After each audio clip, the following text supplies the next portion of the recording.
नमस्कार। आज मैं आपको महाकाल के परम भक्त और चिंतामणि रत्न की कहानी सुनाऊंगा। भगवान शिव के गण मणिभद्र और उज्जैन के राजा चंद्रसेन की यह कहानी शिव पुराण के कोटिरुद्ध संहिता में विस्तार से वर्णित है। राजा चंद्रसेन की शिव भक्ति की यह गाथा अत्यंत प्रेरणादायी है। प्राचीन काल की बात है, अवंतिकापुरी, जिसे आज हम उज्जैन कहते हैं, के सिंहासन पर महाराज चंद्रसेन विराजमान थे। चंद्रसेन केवल एक शूरवीर योद्धा और न्यायप्रिय शासक ही नहीं थे, बल्कि वे महादेव के ऐसे अनन्य भक्त थे जिनके रोम रोम में शिव का नाम बसता था। राजा चंद्रसेन का दिन सूर्योदय से बहुत पहले आरंभ होता था। महल के सबसे पवित्र हिस्से में, जो केवल महादेव के पूजन के लिए आरक्षित था, राजा घंटों ध्यानमग्न रहते थे। उनके शासन का एक नियम था, प्रजा की सेवा से पहले महादेव की सेवा। वे प्रतिदिन क्षिप्रा नदी के पवित्र जल से स्नान कर और स्वयं अपने हाथों से पार्थिव शिवलिंग का निर्माण कर उनका अभिषेक करते थे। उनकी भक्ति में इतना आकर्षण था कि जो उन्हें पूजा करते देखता, वह स्वयं शिवमयी हो जाता था। चंद्रसेन के दरबार में बड़े बड़े विद्वान और मंत्री थे, लेकिन राजा का सबसे बड़ा सलाहकार उनका स्वयं का विश्वास था। वे अक्सर कहा करते थे, यह राज्य मेरा नहीं, महाकाल का है। मैं तो केवल उनका एक तुच्छ सेवक हूं। उनकी इस निस्वार्थ भक्ति की चर्चा केवल पृथ्वी लोक पर ही नहीं, बल्कि देवलोक और शिव के निवास स्थान कैलाश तक पहुंच चुकी थी। भगवान शिव के प्रिय गण, जो सदा भक्तों की टोह में रहते थे, चंद्रसेन की इस अड़िग साधना को देखकर विस्मित थे। राजा की इसी एकाग्रता और प्रेम को देख शिव के प्रधान गण और यक्षराज मणिभद्र ने राजा को दर्शन देने का निश्चय किया। एक सुबह जब राजा चंद्रसेन शिप्रा के तट पर आरती की तैयारी कर रहे थे, अचानक पूरा वातावरण एक दिव्य प्रकाश से भर गया। उनके सामने तेजस्वी स्वरूप वाले मणिभद्र प्रकट हुए। मणिभद्र ने राजा से कहा, हे राजन, आपका निष्काम भक्ति ने कैलाश को प्रसन्न किया है।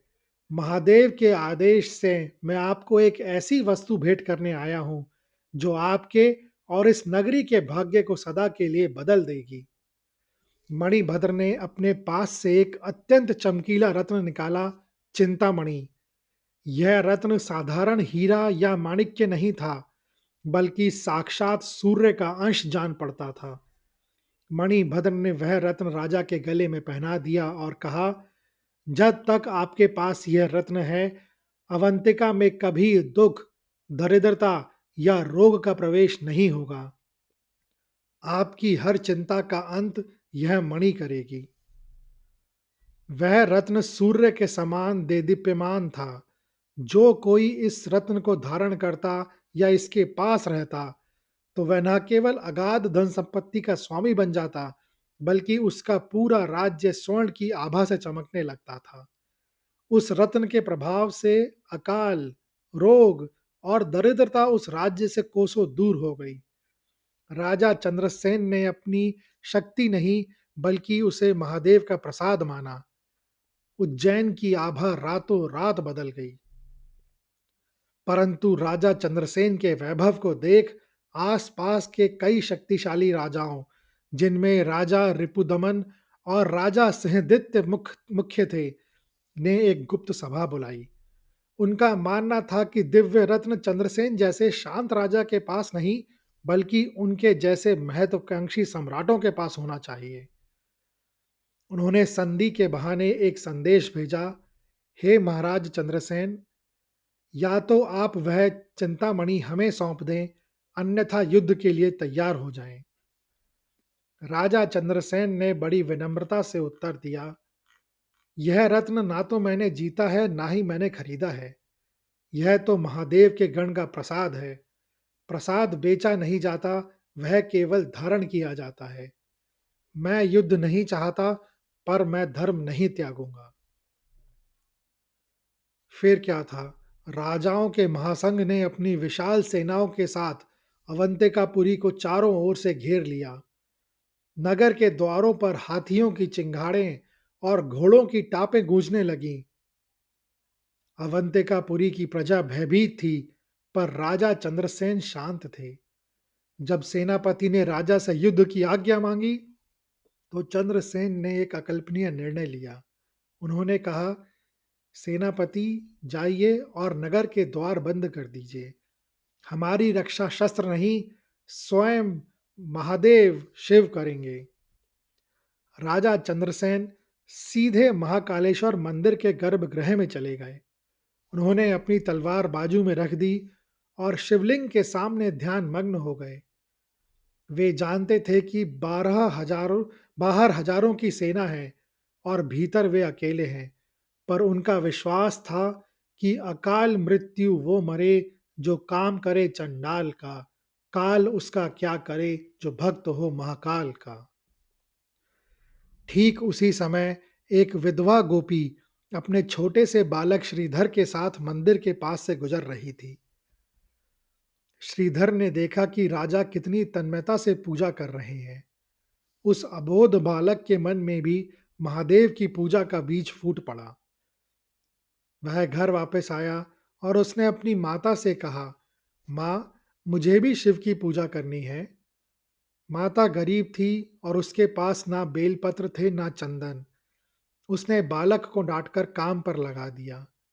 लेकिन श्रीधर के मन में तो शिव बस चुके थे। वह जंगल की ओर भागा और वहां से एक सुंदर पत्थर उठा लाया। उसने उसे ही अपना महाकाल माना और एक एकांत कुटिया में उसे स्थापित कर दिया। वह बालक ना मंत्र जानता था ना तंत्र। वह बस मन ही मन राजा की तरह ओम नमः शिवाय जपने लगा। शाम हुई, माता उसे ढूंढते ढूंढते वहां पहुंची। उसने देखा कि उसका बेटा एक साधारण पत्थर के सामने आंखें बंद किए बैठा है।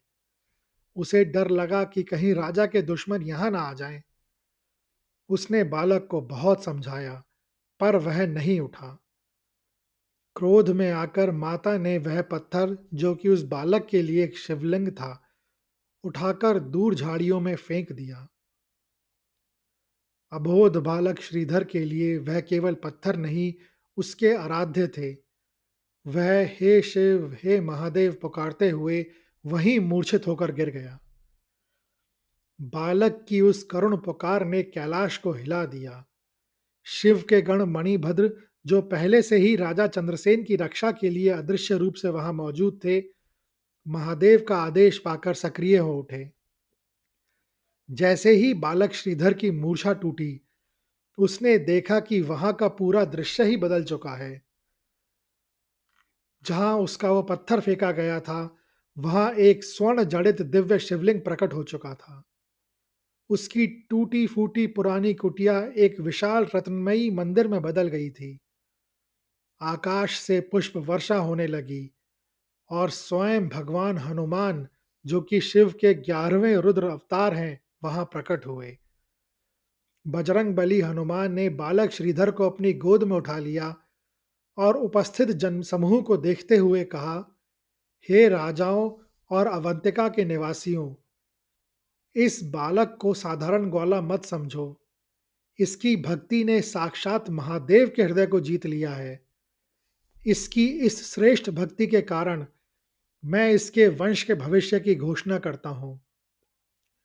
यही बालक श्रीधर अपने अगले जन्मों के पुण्य प्रताप से उस कुल का आधार बनेगा, जहां स्वयं भगवान विष्णु श्री कृष्ण के रूप में अवतार लेंगे।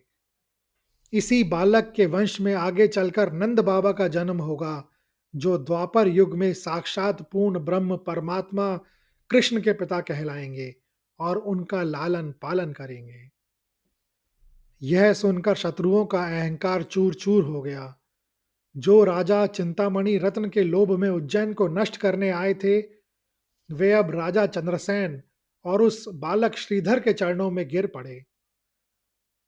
उन्होंने समझ लिया कि सच्चा रत्न पत्थर का टुकड़ा नहीं, बल्कि हरिहर की भक्ति है। और जहां शिव के गण मणिभद्र सुरक्षा कर रहे हो और हनुमान पहरा दे रहे हो, उस स्थान का कोई अहित कर ही नहीं सकता। राजा चंद्रसेन मंदिर के बाहर आए और उन्होंने उस गोप बालक को अपने गले लगा लिया। उन्होंने उसे केवल अपना मित्र ही नहीं माना, बल्कि उसे राज्य का एक विशिष्ट भाग शासन करने के लिए दे दिया। उज्जैन की प्रजा ने देखा कि कैसे एक छोटे से बालक के आंसुओं ने उस युद्ध को रोक दिया जिसमें हजारों सैनिक मारे जाते। शिव के गण मणिभद्र ने राजा चंद्रसेन को आशीर्वाद दिया कि उनकी कीर्ति युगों युगों तक बनी रहेगी। इसी घटना के बाद अवंतिका को शिव की नगरी के रूप में परम ख्याति मिली और महाकालेश्वर ज्योतिर्लिंग की महिमा पूरे विश्व में फैल गई। अवंतिका अर्थात उज्जैन के महाकालेश्वर मंदिर की महिमा में इस कथा का आज भी एक बड़ा स्थान है। यह कथा हमें सिखाती है कि भक्ति में वह शक्ति है जो ईश्वर के गणों जैसे मणिभद्र और उनके अंश जैसे हनुमान को भी धरती पर आने के लिए विवश कर देती है। राजा चंद्रसेन की राजसी भक्ति और श्रीधर की अबोध भक्ति दोनों ने मिलकर यह सिद्ध किया कि प्रेम ही ईश्वर तक पहुंचने का सबसे सरल मार्ग है। यह कथा सिखाती है कि चाहे राजा चंद्रसेन की राजसी पूजा हो या बालक श्रीधर की पत्थर वाली सरल पूजा, महादेव और उनके गण केवल भाव के भूखे हैं। यह कहानी सुनने के लिए धन्यवाद। अगर आपको यह कहानी अच्छी लगी हो तो कृपया इस वीडियो को ज़्यादा से ज़्यादा लोगों के साथ शेयर करें, लाइक करें व चैनल को सब्सक्राइब करें। कमेंट्स बॉक्स में लिखें हर हर महादेव।